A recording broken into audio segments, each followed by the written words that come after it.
They found it easy to use, appreciated the security of a paper ballot, and liked seeing their ballots tabulated by the scanner. This election puts to rest the debates inflamed by those in our state, or not in our state, who have looked to sow doubt about our systems, and those who have wrongly claimed there's a lack of access to voting. Elections matter. Completing this general election is a huge hurdle crossed, but it's far from the end of our work. We will have, immediately starting today, working towards certifying this election and then preparing for state and local runoff elections on December 1st, and then the September Senate runoff election between Senator Loeffler and Raphael Warnock on January 5th. This will require a monumental effort because we have a short window to get out absentee ballots for the December runoff to give voters time to return them. My team has sent reminders to counties to get all, let me repeat, all of our results counted today. Every legal vote will count. I know that many of you probably have some questions. Justin. You're a supporter of President Trump. You're also the state's top elected official. What do you say to people who hear the president speak and are worried that votes counted today, votes counted after election day, aren't in check? Well, I want everyone to know the sound of my voice that every legal vote in Georgia will count. And right now we have about 200,000 ballots that are left to be counted. With the absentee ballot process, counties worked on scanning those as many as they could, and then there's also about 40 to 50,000 early votes that need to be counted. Every legal vote will be counted. So is the president correct there? We are saying that every legal ballot will be counted in Georgia because that's our process and we follow state law. I hear you say that you want counting to be done today. Is that realistic in counties with tens of thousands of outstanding absentee ballots? Counties run elections. I don't know if they'll get it done today. I know you said you communicated with the counties asking them to complete it today, but is that actually possible? We're pushing really hard for that. If we can get that down, if we don't get it there, but we get the number so small that then there's no question of who actually the winner is, I think that'll be helpful. Really remove a lot of those questions that people might have. Yes, ma'am. When will you make a decision about which race to do a risk-limiting audit on? That'll be something I'll get with our election team, and we'll get that out as soon as we have that information.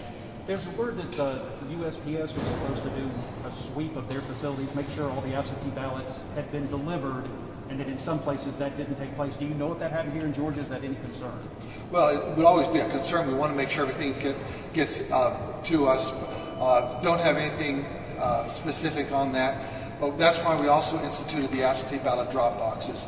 Our concern actually was that voters were way too long and then it'd be too late to mail, and that's why we had the absentee ballot drop boxes, which was very well received by voters in Georgia. So you don't have the word that took place in this? Yeah, I don't have anything specific, but as soon as we do, we'll circle back and get that information out. Can I give you a quick follow-up about... Can I get with this, ma'am? Do you have the breakdown of what counties still need to count their votes? Well, it's several counties, but we know that DeKalb, Fulton, Forsyth, even has 7,000 voters. So it's really, it's something, when you have such a large number of absentee voters and then you have some early votes, it's really multiple counties, and we're just knocking those down one at a time. Sir, could you speak to the process of absentee ballots? I know the timing's kind of a moving target. The first one was to be done by noon today. But for those who maybe don't wondering why they might not, can you kind of speak to the delay and the difficulty of absentee ballots? Yeah. So the state election board gave the counties the authority that they could begin the process of scanning the absentee ballots, which is very helpful. So I know that down in Muskogee County and Richmond County, they were really current with everything they had received, but then all of a sudden we also had additional ballots come in on Monday and then Tuesday, so they were being dropped in. So they had to scan those. And so they'll be getting that as soon as they can, but it is a 2-page ballot. It just takes longer to get those ready for the scanning process. Is there another question back there? Are you able to provide a breakdown of which votes are Well, I know that right now that we have, my numbers here were 52 to 54,000 in DeKalb. Right now we have 74,000 approximately Fulton County absentees and 43,000 early votes in Fulton County.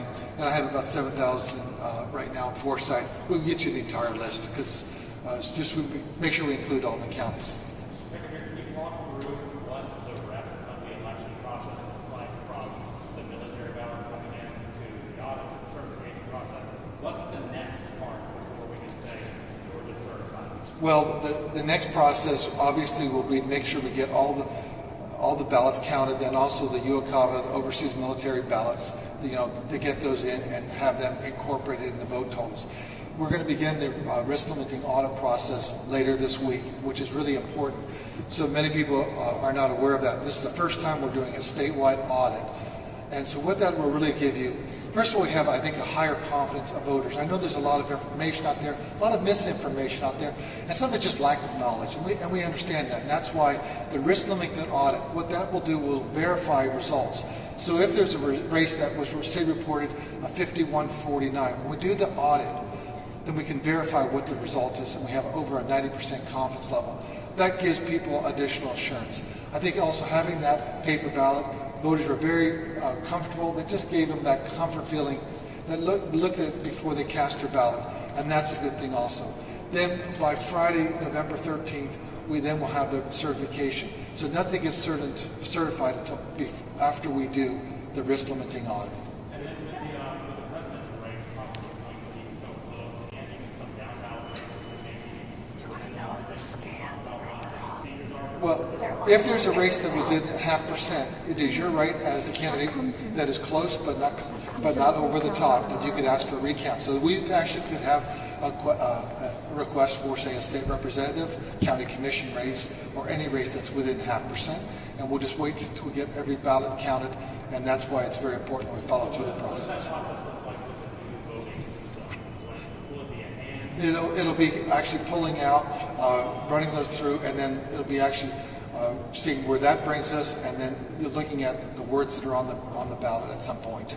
Mr. Secretary, can you explain what you know about what's happening in Houston County?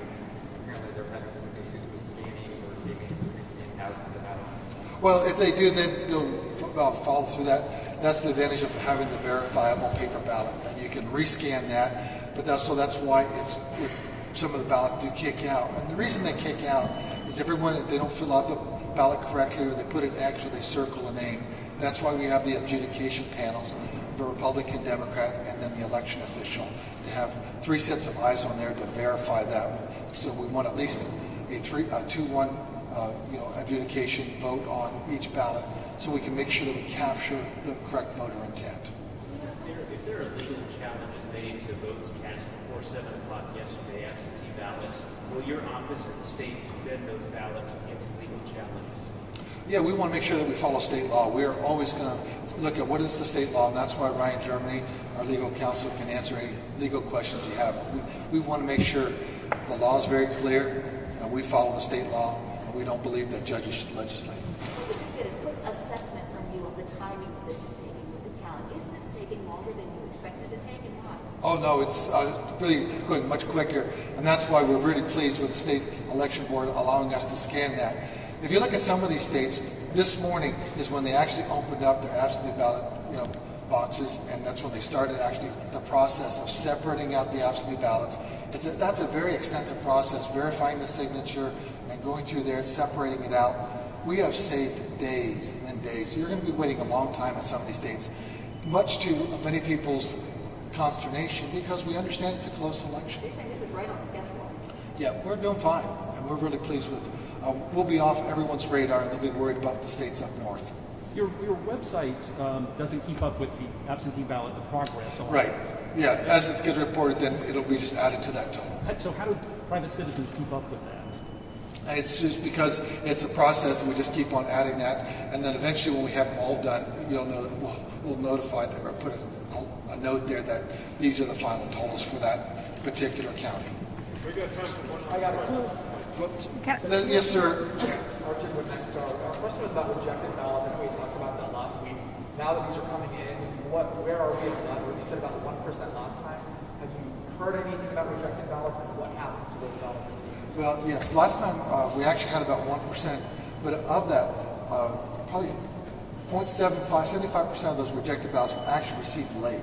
So very few of those actually were rejected by the adjudication panel. When they actually looked down at that, all three of the folks, or 2 out of the 3 folks, were saying, yeah, they really wanted Mary for this race here. They really wanted Bob for that race there, and that's a good thing. So very little of the actual ones that get through the adjudication panel are being rejected. So thank you very much. As we get more information, we'll get that to you. If you have any legal questions, Ryan Germany's here, and we're going to get these results out to you as soon as we can. Thank you very much. Let me see if I can get you.